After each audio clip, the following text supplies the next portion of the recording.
ભારતભરના metro સ્ટેશનના cable ચોરી કરતી આંતરરાજ્ય ખેકડા ગેંગનો પર્દાફાશ થયો। ગાંધીનગર જિલ્લા પોલીસ દ્વારા કેબલ ચોરીનો રેકેટ ઝડપી પાડવામાં આવ્યો છે। જણાવી દઈએ કે આ ગેંગ દ્વારા મહારાષ્ટ્ર, દિલ્હી, પુના તથા ભારતભરના મેટ્રો સ્ટેશનમાં કેબલ ચોરી કરતી હતી। આ ગેંગ મેટ્રો ટ્રેનવાળા શહેરમાં રોકાઈ જતી અને કેબલ ચોરીનું કામ કરતી હતી।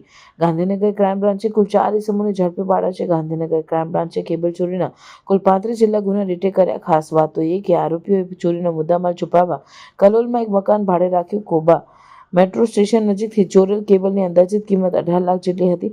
આ કેબલ ચોરીની કુલ 13 જેટલા ઇસમોએ અંજામ આપ્યો। આ આરોપીઓએ ગુજરાત સિવાય દિલ્હી ખાતે મેટ્રો કેબલની 14 અલગ અલગ જગ્યાએ ચોરી કરી છે। આ સિવાય પુના, મહારાષ્ટ્ર ખાતે અલગ અલગ 12 જગ્યાઓ પર અને પનવેલ, નવી મુંબઈ, મહારાષ્ટ્ર ખાતે 6 અલગ અલગ જગ્યાઓ પર ચોરી કર્યાની કબૂલાત કરી છે।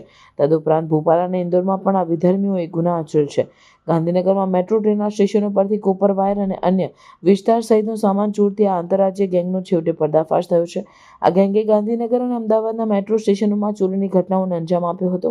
આરોપીઓ મુસાફર તરીકે મેટ્રોમાં પ્રવેશ મેળવતા અને પછી વિવિધ હિસ્સામાંથી વિસ્તાર અને સામાન ચોરી કરીને ફરાર થઈ જતા હતા। ગાંધીનગર એલસીબી ટીમે કાર્યવાહી કરતા ગેંગના 4 આરોપીઓની ધરપકડ કરી આરોપીઓએ કુલ 9 જેટલી ચોરીઓ કરી હોવાની કબૂલાત આપી છે। ચોરીના ગુનાઓને ગંભીરતાથી લઈ પોલીસે વધુ તપાસ શરૂ કરી છે અને સમગ્ર કૌભાંડમાં અન્ય શખ્સો જોડાયેલા છે કેમ કે એ દિશામાં પણ તપાસ ચાલી રહી છે। આપીને ચોરી કરતા એક મોટું ગેંગને ગાંધીનગર જિલ્લા પોલીસ દ્વારા પકડવામાં આવેલ। આ મોટું ગેંગ આંતરરાજ્યમાં મતલબ ઘણી બધી રાજ્યોમાં કામ કરતા હતા અને કુલ મળીને લગભગ 100થી ઉપર ગુનામાં આ લોકો સંડાવેલ છે। ખાસ કરીને ગુજરાતમાં જો આ મેટ્રો ટ્રેન ટ્રેક ઉપરથી 3 ગુના દાખલ થયેલ છે। એક કોબામાં, ઇન્ફોસિટી પોલીસ સ્ટેશન, એક વેજલપુરમાં અને ત્રીજું શાહપુરમાં।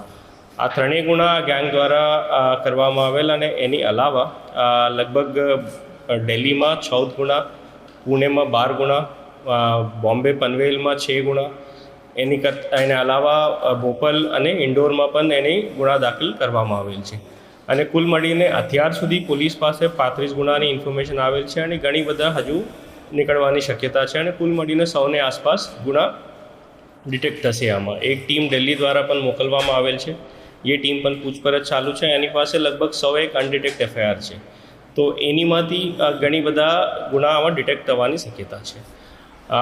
એ ગેંગની એમો એવી રીતે છે કે એ લોકો જ્યાં મેટ્રો સ્ટેશન્સ છે, મેટ્રો ટ્રેન છે, આ શહેરોમાં જાય છે અને આ શહેરોમાં લગભગ 15 દિન, 1 મહિના, 2 મહિના રોકાયેલ છે। એક ગેંગમાં લગભગ 12થી 13 લોકો હોય છે। દર વખતે ગેંગના મેમ્બર્સ બદલાય છે અને 4-5 કોમન મેમ્બર્સ હોય છે।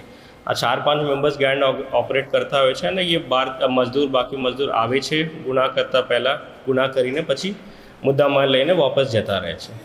તો એવી રીતે એ લગભગ મેં કીધું कि बॉम्बे, भोपाल, पुणे अलग अलग जगह पे गुना किया है। सेम આપણા જગ્યા પણ अहमदाबाद में पण शाहपुर में जो गुना दाखिल हुआ है, वेजलपुर में उसका तुरंत मुद्दामाल वापस लेने गया અને આ ગુનામાં પણ જે દિવસે पुलिस पकड़ा ये दिवस मतलब काले जारे पुलिस पकड़ा तो ये मुद्दामाल लेके वापस जाने वाले थे, तब इनको पुलिस पकड़े थे।